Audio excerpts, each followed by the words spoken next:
This is a cautionary tale about buying auto parts online. I bought this particular oil filter, what I thought was a genuine Toyota oil filter, on eBay. And as soon as I installed it, I noticed that there was a low pressure condition on startup.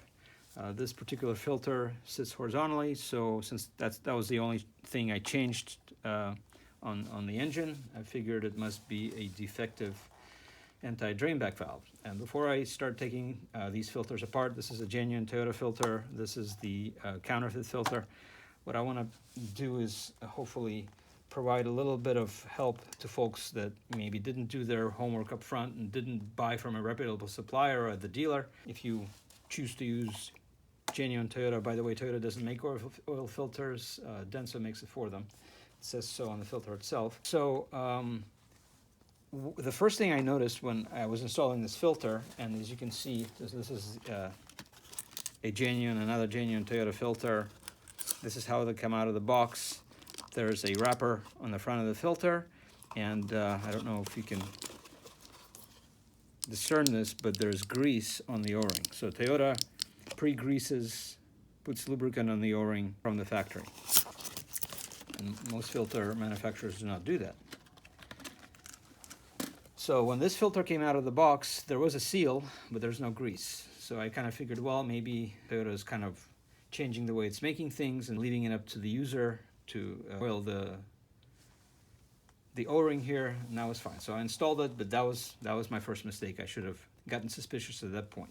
Another thing I noticed is that real Toyota filters have a number on the faceplate here.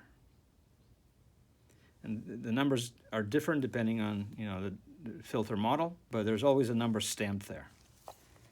And I have a number of Toyota filters, they all have that on the faceplate. Now this counterfeit filter does not. So no grease on the O-ring, no stamping on the faceplate. So let me take these filters apart, and I'll start with a genuine Toyota filter, and I'll just quickly talk about the components. I'm not going to explain how the filter works because I think most people know that, and if they don't, there's plenty of sources to get this information. But at any rate, so taking the faceplate off, behind the faceplate you have the anti-drain back valve.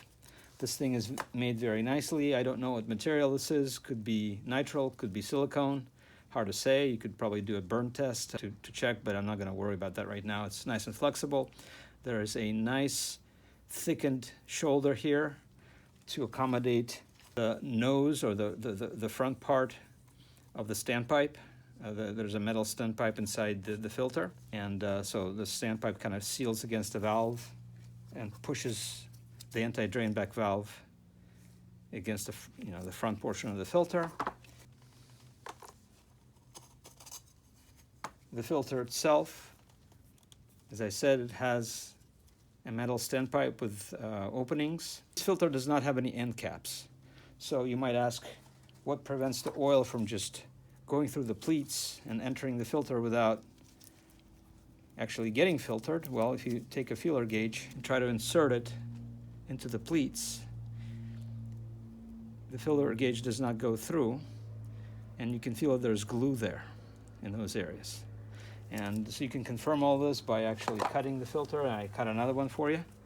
So you can see that the ends of the filter are sealed, but then as soon as you get past that initial couple of millimeters, all the pleats are open, and this is the working material. The filter has a bypass valve, and that's pretty much the only thing I really don't like about this filter, because as you can see, it mates with the metal edge of the tube here.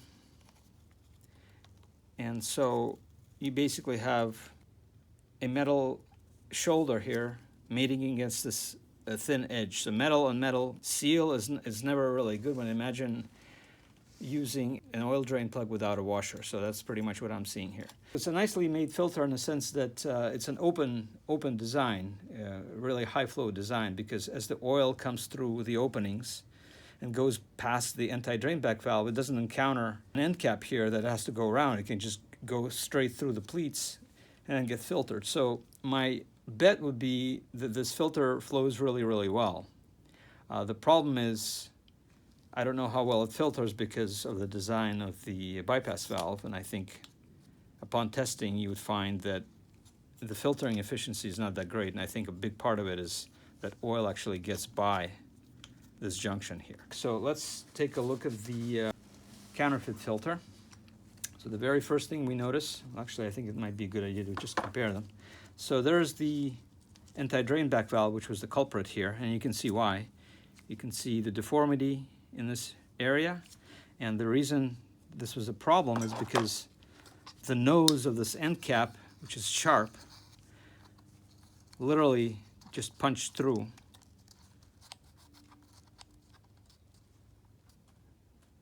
this inside diameter, right?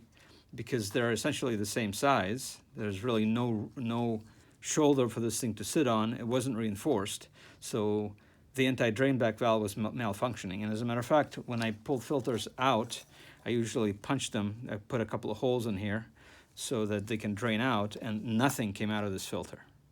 So the anti-drain back valve was not working at all. So let's keep going, and let's look at the filter element itself. So there's a spring here, which looks very different from the stamped element that the Toyota oil filter has. So this is kind of more of a leaf spring design. It has some spring in it, but not very much. This one has a lot more. So it provides continuous preload, but that didn't save this filter from doing this. So you can see that the glue has failed, and the end caps were essentially off the filter. They were just being held together by pressure. So clearly, oil was bypassing through here. It wasn't really getting filtered necessarily. So that's problem number one. Problem number two that you can see, if you compare the size of the filter media between the two filters, you can see that this is very thick and this is very thin. So there's essentially no filtering material in this filter compared to this. It's a lot less. Looking at so now the metal core, it does have a metal core, this filter, but it's really kind of a poorly made, not very stiff metal core at all. So it's not going to help the filter if there's an overpressure condition, and the filter could crush.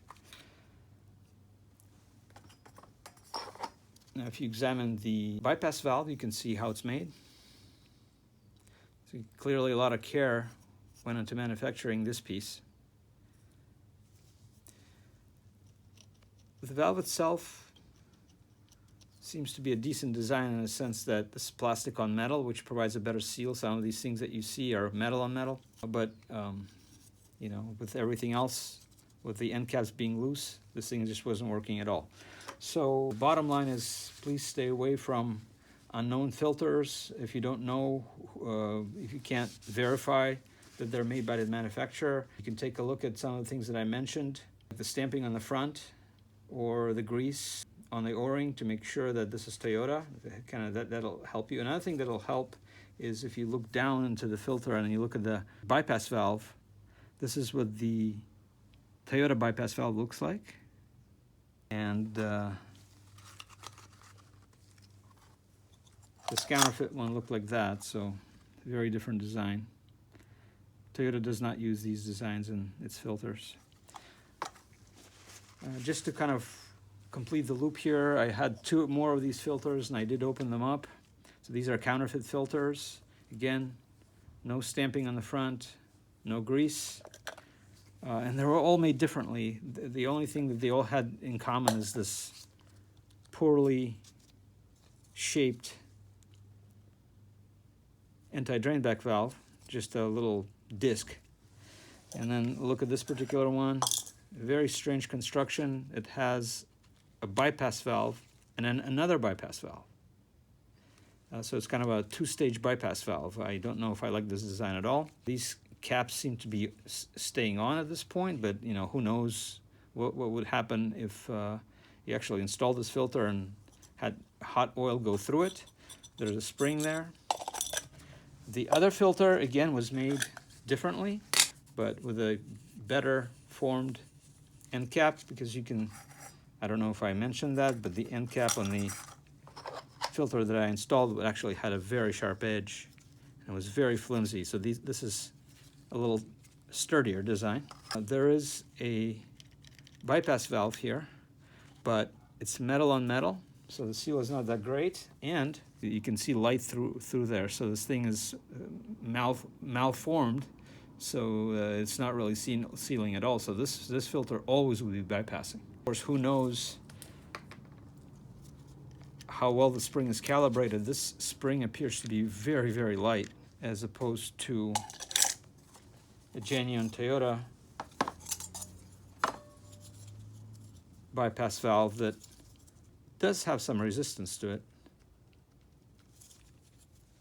This one is much lighter than the Toyota one, so in all likelihood the spring wasn't calibrated. They just threw in whatever spring they felt like throwing in there.